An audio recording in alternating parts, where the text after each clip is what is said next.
Breaking news. The world's most wanted thugs now secretly oppose Putin. Russia and Ukraine's criminal underworlds were once interchangeable, but Vladimir Putin's full-scale invasion severed ties between them. Some members of Ukraine's criminal underworld have turned on their former allies, giving rise to a new phenomenon of patriotic criminals.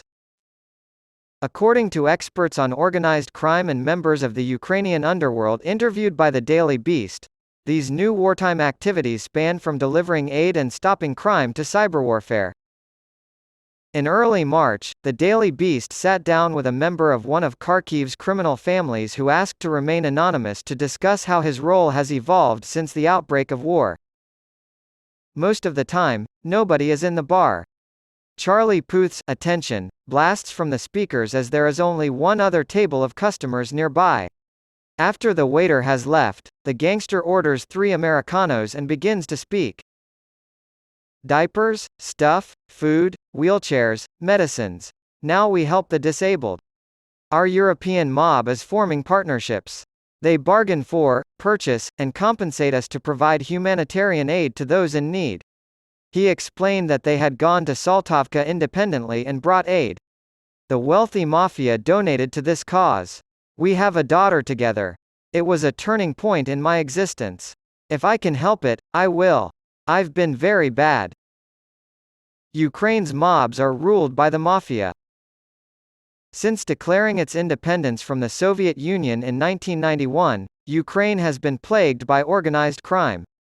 Global Initiative Against Organized Crime, GI-TOC, a non-governmental organization that seeks new ways to combat and reduce the effects of organized crime, found that until Vladimir Putin's invasion on February 24 of last year, there was no differentiation between Russian and Ukrainian organized crime, and the two worked together to form the strongest criminal ecosystem in Europe.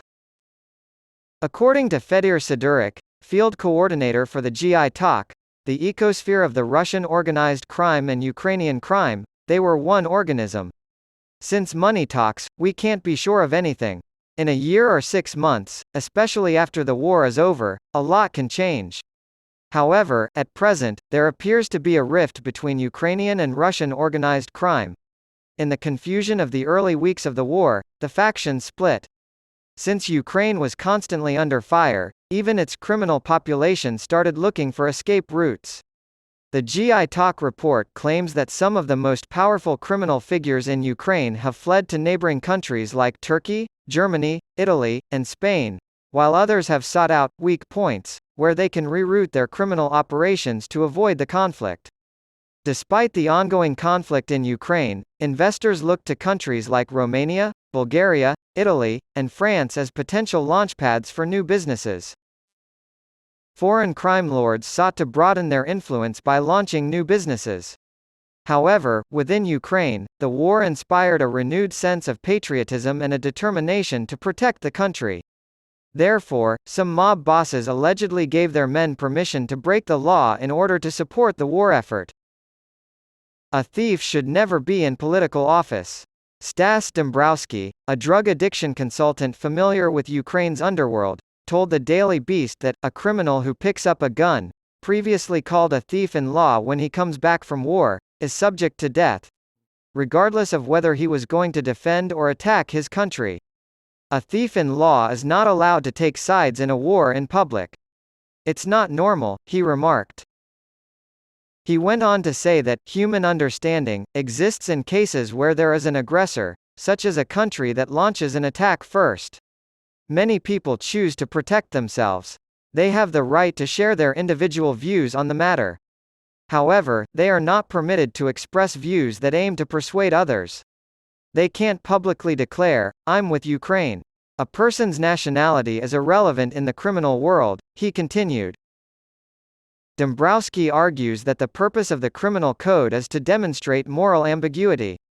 A criminal's moral compass must be finely tuned between remaining silent during minor wrongdoings like robberies and shakedowns and intervening to prevent major wrongdoings like murder.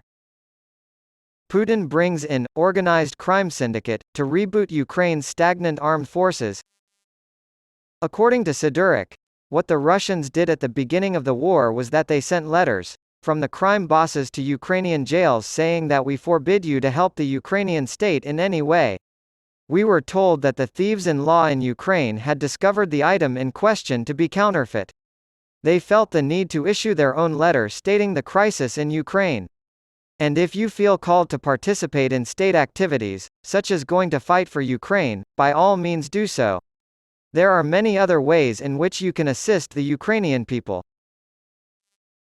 In an interview with the Daily Beast published earlier this month, a convicted Ukrainian criminal explained that he had tried to enlist in the military but was rejected because they didn't take me because I was in prison for a long time.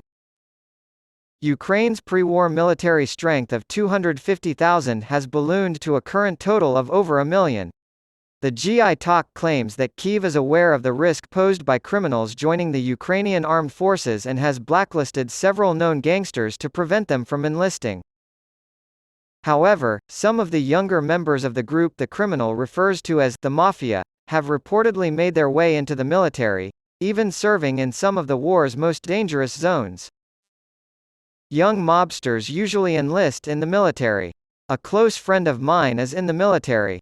Tomorrow he will travel to Bakhmut. The clock had started at 0 for him. A friend of mine served time in prison, was recently released, and is now teaching self-defense classes. He's a military instructor, he said. He displays photos from his phone taken recently of him and his family making a supply run to nearby Izium despite the snow. Although the town's liberation marked a turning point in the war, the discovery of a mass grave containing 440 bodies and layers of destruction marred the occasion.